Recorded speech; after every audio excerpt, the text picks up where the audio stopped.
gamit ang kanilang matutulis na kuko. Mabilis silang nakakaakyat ng puno. Ang malawak na gubat na ito ang nagsisilbing playground ng mga Northern Luzon cloud rat. Dito rin nila nakikilala ang kanilang magiging mate. Sa pagbuo ng pamilya, kailangan nila maghanap ng mapupugaran. At minsan, ang napipili nila sa loob ng bahay ng ibang nilalang.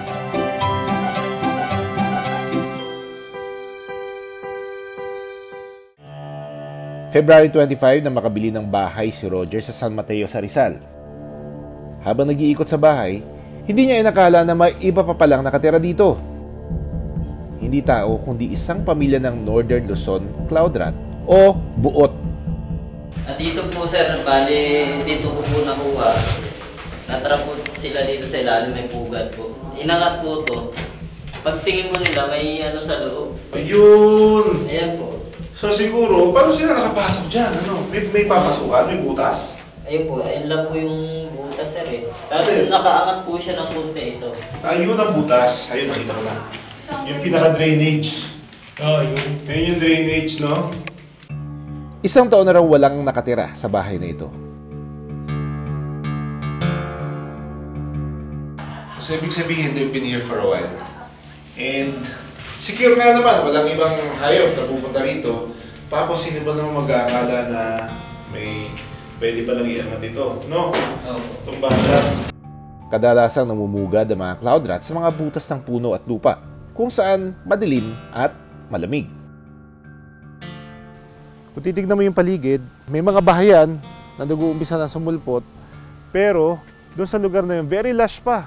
Forest pa, nasa gitna tayo ng kabundukan, nag-uumpisa pa lang yung settlement ng mga tao dito. Mapapansin na maraming namumungang puno ang nakapalibot sa bahay na ito. Ayan no, these are fruit-bearing trees. Kita mo, connected sila sa bahay one way or another. I can imagine yung mga cloud rat na yan na umaakyat dito para kumuha ng mga punong, mga bunga ng mga punong kahoy. Ayan no, ganyan dito. Merong parang, I think, ano ito eh, avocado. In fact, the last 2 or 3 years, yung mga nare-recover natin na mga cloud rat, a lot of them, if not most of them, galing dito sa Rizal. Siguro, yung concentration ng population ng mga cloud rat nandito mismo sa lugar na ito. Kulang lang na pag-aaral. Ayon sa mga eksperto, wala pang gaanong masusing pag-aaral ang ginagawa sa mga cloud rat. Oras na para makilala ang pamilya ng cloud rat. Ito pala. Ay, ito po. Ayun.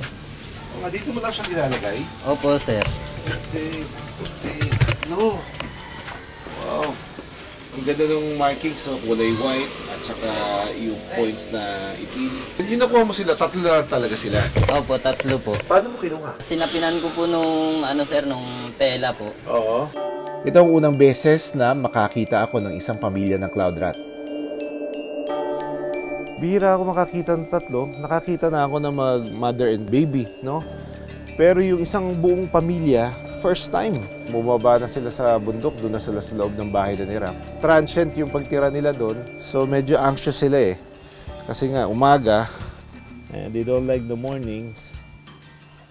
Female itong isa. Ito nga yung nanay, no? Para malaman kung pwede silang ibalik sa wild, kailangan ko muna silang suriin. Sa San Mateo, Rizal, isang kakaibang tenant ang nakatira sa bagong tayong bahay, ang mga Northern Luzon cloud rat. At dito po sir, bali dito ko po nakuha. Natara po sila dito sa ilalim, may pugad po. Ayun! Ayan po. So siguro, paano sila nakapasok dyan? Ano? May papasukan? May butas? Ayun po, ayun lang po yung butas sir eh. Tapos nakaangat po siya ng konti ito. Ayun ang butas. Ayun, nakita ko na. Yung pinaka-drainage. Oo, yun. Ayun yung drainage, no? Sa pagdating ng bagong may-ari ng bahay, mukhang mapapalayas ang mga buot. Pero sa ngayon, pansamantala muna silang kinupkop ni Roger. Para ma-rescue ang mga cloud rat, nag-message siya sa aming programa. Doon ko po nakita na marami po pala kayong ginagamot na ganyan at nire-release. Ibabalik ko po sana sa sa DNR. tama naman yung ginawa mo. May mga points doon na okay, no? Pero kung sakaling, halimbawa, in the future, mangyari ulit yan, hindi ka familiar doon sa hayop, mag-iingat ka kasi baka mamaya, ano pala siya, merong sakit o kaya pwede kang makagat, no?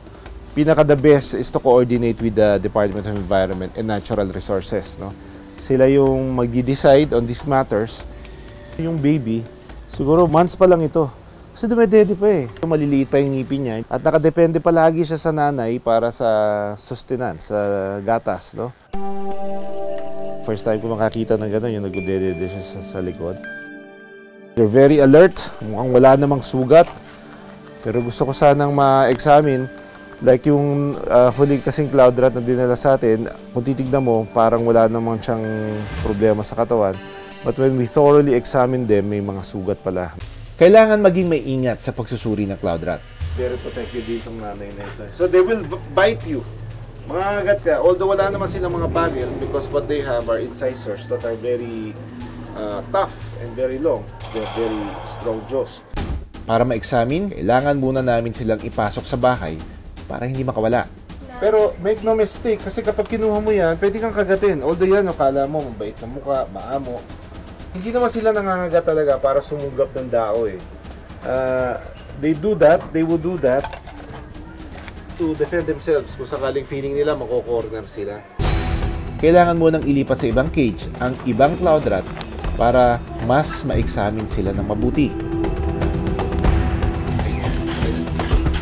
Una kong sinuri ang batang cloud rat. Hindi pa nagdi-design yung testicle. No? But it's a male. So, wala naman siya sugat. Okay siya. Malakas. Ayan, no? Nangangagat. This is very good. Oh. Ito yung tatay.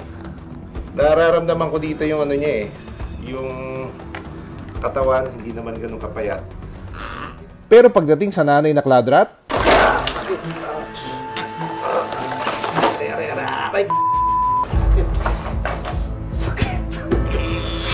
Sakit to. Oh, sugat agad. Dito tumugos. May judgment dito sa isang family na ito. Maganda yung pangangatawan nila. Yung kanilang behavior, intact pa rin yung kanilang wild behavior, no? Kita mo, nangangagat, gusto nilang tumakas, gusto ko nilang lumaban. That is very good. That's what we're looking for. Wala silang imprint pa sa tao. The longer they stay sa pangangalaga ng tao, that's when the imprint comes in or sets in.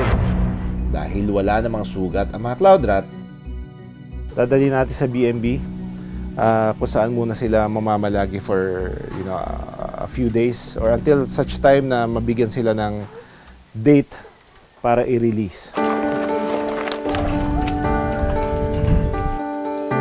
Okay, paalam ka na. Hindi ka ba lulukot, hindi mo ito makikita.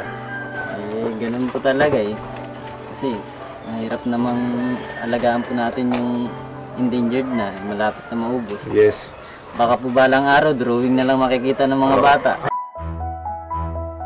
Sa mahigit 16 na taon ng Born to Be Wild, mahigit sa 5 nare-rescueng Northern Luzon cloud rat ay galing sa Rizal. Sa ngayon, nasa pangangalaga na ng Biodiversity Management Bureau ang pamilya ng cloud rat. Nakatakdas silang ibalik sa wild ngayong Abril at doon may ipapakilala ng magulang na cloud rat sa kanilang anak ang natural nirang tirahan, kung saan matututo siya maghanap ng kanyang sariling pagkain at mabuhay ng malaya.